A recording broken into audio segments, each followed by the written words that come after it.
कैसा होगा कलयुग के बाद का युग। मित्रों, जैसा कि आप सभी को पता ही है, युगों के चक्र में अभी कलयुग का काल है। वर्तमान में फैली महामारी से आपको भी कलयुग की दस्तक मिल चुकी होगी। लाखों की तादाद में जहां लोगों ने अपनी आंखों के सामने अपने करीबी को खोया है, निश्चित ही उन सब के मन में ये ख्याल आया होगा कि आखिर इस काल का अंत कब होगा और इसके बाद कौन सा युग आएगा। क्या उसमें भी हमें ऐसे विकाल रूप का सामना करना पड़ेगा या स्थितियां कुछ सुधरेंगी। तो आइए जानते हैं ऐसे ही कुछ और प्रश्नों के उत्तर को आज की इस खास वीडियो में।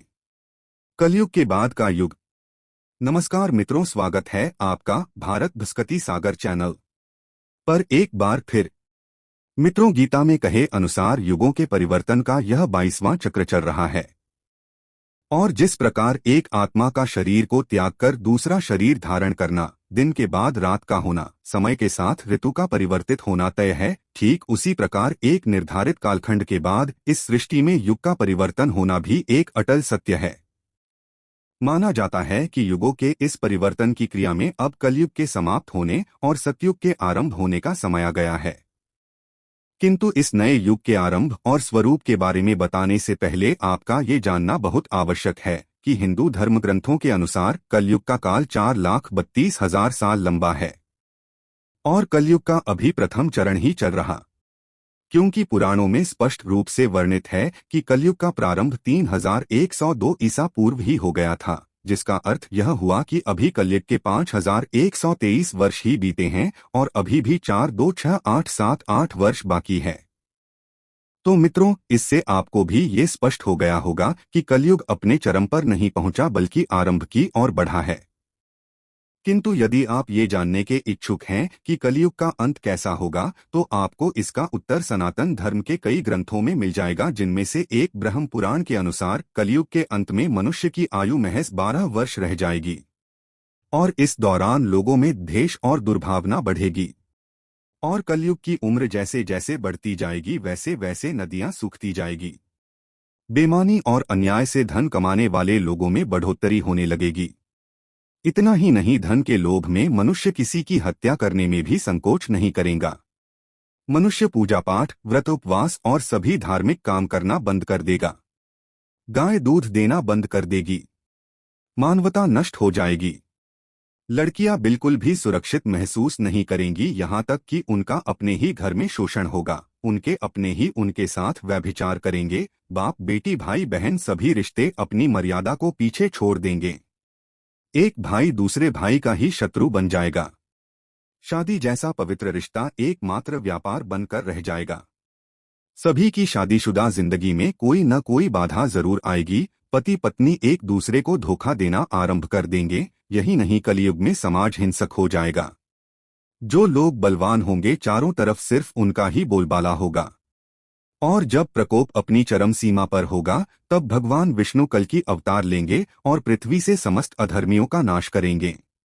कल की अवतार से जुड़ा एक संदर्भ महाभारत के एक अध्याय में भी मिलता है, जिसमें भगवान श्री कृष्ण ने कलयुग के अंत और अपने कल की अवतार के बारे में बताया है, जिसमें श्री कृष्ण कहते हैं, कलयुग के अंत के समय बड़े बड़े भयंकर युद्ध होंगे। भारी वर्षा, प्रचंड आंधी और जोरों की गर्मी पड़ेगी। लोग खेती काट लेंगे, कपड़े चुरा लेंगे, पानी पीने का सामान और पेटियां भी चुरा ले जाएंगे। चोर अपने ही जैसे चोरों की संपत्ति चुराने लगेंगे। हत्यारों की भी हत्या होने लगेगी। चोरों से चोरों का नाश हो जाने के कारण जनता का कल्याण होगा।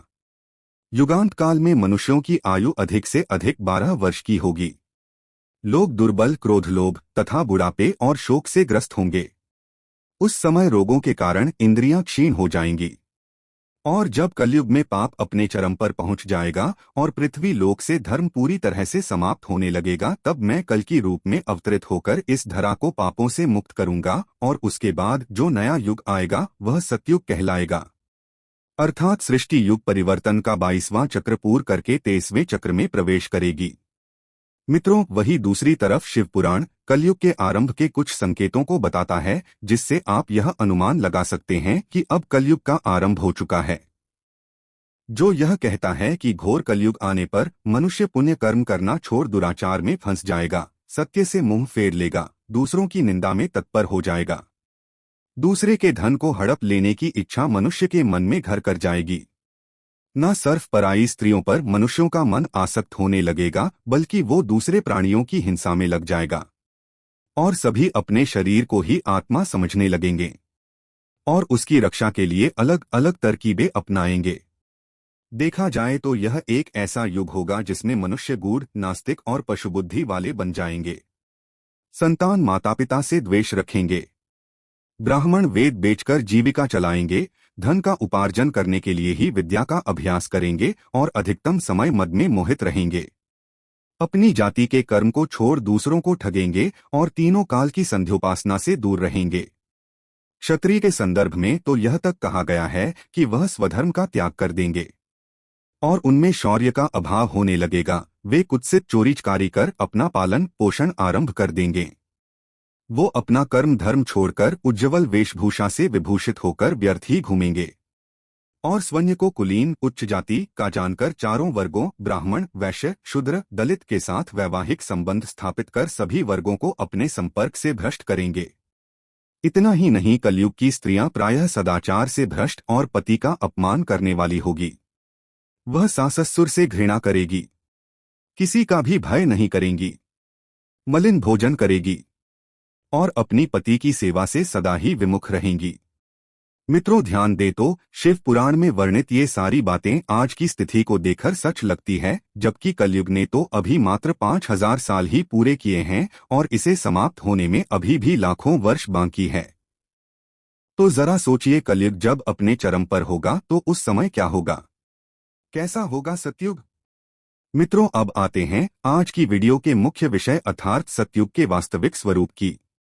तो मित्रों, आपको बता दें, पुराणों में वर्णित है कि सतयुग की अवधि 17,28,000 वर्ष होगी और इस युग में मनुष्यों की आयु 4,000 से 10,000 वर्ष हो जाएगी। पृथ्वीलोक पर एक बार फिर धर्म का बोलबाला होगा। मनुष्य भौतिक सुख की जगह मानसिक सुखों पर बल देगा। मनुष्यों में एक दूसरे के लिए नफरत की कोई जगह नहीं होगी, चारों ओर प्यार ही प्यार होगा। मानवता की पुनः स्थापना होगी। मनुष्यों को परम ज्ञान की प्राप्ति होगी। लोग पूजन कर्मकांड में विश्वास करेंगे। साथ ही सतयुग में मनुष्य अपने तपोबल से भगवान से बात कर सकेगा। इस युग में लोगों को अपने शरीर पर पूर्ण नियंत्रण होगा और मात्र आत्मा के परमात्मा से मिलन से सभी सुखी होगा, अर्थात सतयुग को इस सृष्टि का स्वर्णयुग कहा जाएगा।